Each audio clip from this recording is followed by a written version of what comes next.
অনেক দিন কষ্ট করার পরে আমরা আল্লাহর দোয়ায় আমরা বাসায় যেতেছি। ভালো লাগে, বাসায় যাবো যে 36 সার্ভাইভাল, আমরা 36 সার্ভাইভালের মধ্যে 31 আজকের আগ পর্যন্ত তারা বাসায় ফিরে গেছে। আজকে 2 জন যাচ্ছে, আর 3 জন আমাদের থাকবে। এই 3 জনই অতি শীঘ্রই আমাদের তারা বিপদমুক্ত আছে। তাদের শুধু রিকভারির জন্য আমরা একটু টাইম দিচ্ছি। ইনশাল্লাহ তারাও পর্যায়ক্রমিকভাবে খুব দ্রুতই বাসায় ফিরবে বলে আমরা আশা করি।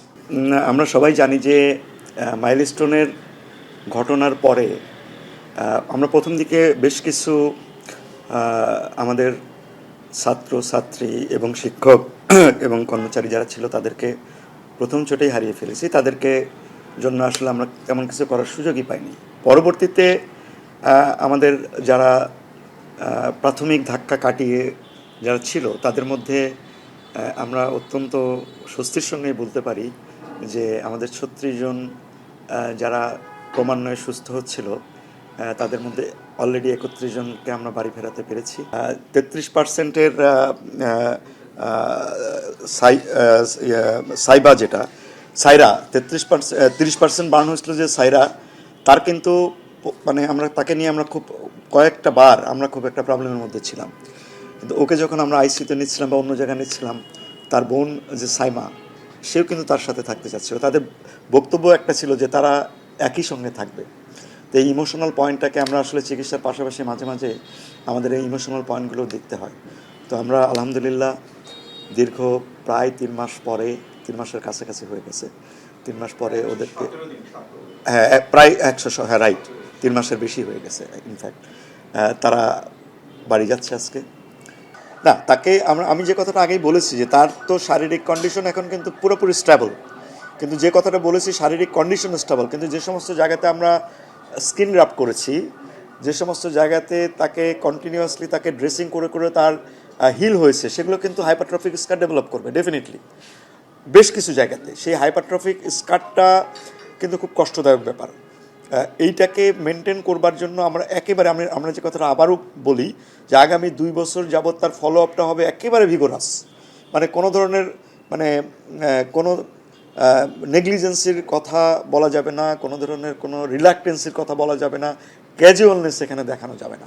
একেবারে হলিস্টিক ওয়েতে তাকে রেগুলার, তাদের 2 জনকেই শুধু, বাকি যারা গেছে প্রত্যেকে আমরা কিন্তু প্রতিদিনই প্রায় কোনো না কোনো মাইলস্টোনের পেশেন্ট আমাদের কাছে আসে প্রতিদিন, কারণ আমরা তাদেরকে পর্যায়ক্রমিকভাবে করছি। ওদের ক্ষেত্রেও তাই স্মুথ রিকভারি যেটা অলরেডি হয়ে গেছে সেটাকে আমাদের মেনটেন করতে হবে। এবং একই সঙ্গে যে কথাটা আমি আবারও রিইটারেট করব যে তাদের মানসিক যে বিষয়গুলো সেগুলোকে খুবই সেন্সিটিভ ওয়েতে আমাদের দেখতে হবে। মানে 36 সার্ভাইভাল, আমরা 36 সার্ভাইভালের মধ্যে 31 আজকের আগ পর্যন্ত তারা বাসায় ফিরে গেছে। আজকে 2 জন যাচ্ছে, আর 3 জন আমাদের থাকবে। এই 3 জনই অতি শীঘ্রই আমাদের তারা বিপদমুক্ত আছে। তাদের শুধু রিকভারির জন্য আমরা একটু টাইম দিচ্ছি। ইনশাল্লাহ তারাও পর্যায়ক্রমিকভাবে খুব দ্রুতই বাসায় ফিরবে বলে আমরা আশা করি। Thank you very much. আমি সাইমা সারার আম্মু। প্রথমে আমি মহান আল্লাহর দরবারে লাখো শুকরিয়া যে আমার মেয়েদেরকে আল্লাহ এরকম করে দিছে। ডাক্তার, নার্স ওনারা অনেক পরিশ্রম করছে, ফিজিওথেরাপিস্ট, ওনাদের আর অবদানের তুলনা নাই। আমার আর এখন মুহূর্তে বাসায় প্রকাশ করার কিছু নেই। ওরা যে সুস্থ হয়ে আমার কাছে ফিরে আসছে এটার জন্য আমি লাখো শুকরিয়া। যে 21 তারিখ তো আমি যখন স্কুলের মেন গেটে ঢুকবো তখন আমি আওয়াজটা পাই, আওয়াজ পেয়ে দৌড়াই গেলাম, দেখি যে আমার মেয়েরা প্রতিদিন যেখানে দাঁড়ায় থাকে সেখানে ধাউ ধাউ করে আগুন জ্বলতেছে, টিনের চালের উপর দিয়ে ধোঁয়া চলতে, কালো ধোঁয়া। এরপরে তো আমি চতুর্দিকে ছুটাছুটি করতেছি, আমার আর হুঁশ ছিল না, আমি কোথায় বসছি, মোবাইলে ওদেরকে পাচ্ছি না, মোবাইল দিয়ে কল দিব আমার ওই সেন্স ছিল না। আমি ফ্লাইট মোড করে বসে রয়েছি, কেউ আমাকেও পায় না, আমিও কাউকে পাই না। অনেক দিন কষ্ট করার পরে আমরা আল্লাহর দোয়ায় আমরা বাসায় যেতেছি।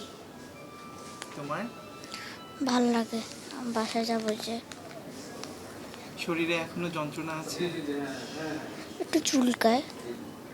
মহান আল্লাহর প্রতি প্রথমে কৃতজ্ঞতা জানাচ্ছি যে আমার মেয়েরা সুস্থ হয়ে বাড়ি ফিরতেছে। আর সামনে ওদের অনেক মানে দূর চিকিৎসা, অনেক লম্বা চিকিৎসা, এটার জন্য আমরা সরকার থেকে অনেক সাপোর্ট পাইছি। আমাদের এখানে ওষুধ থেকে শুরু করে যা যা দেওয়ার সরকার থেকে সাপোর্ট দিয়েছে, এমনকি আমাদের রেগুলার খোঁজখবর নিয়েছে, প্লাস স্কুল কর্তৃপক্ষও আমাদের খোঁজখবর নিয়েছে, রেগুলার আসছে। আমাদের বাচ্চাদেরকে মানসিক সাপোর্ট দেওয়ার জন্য যা যা করার করছে।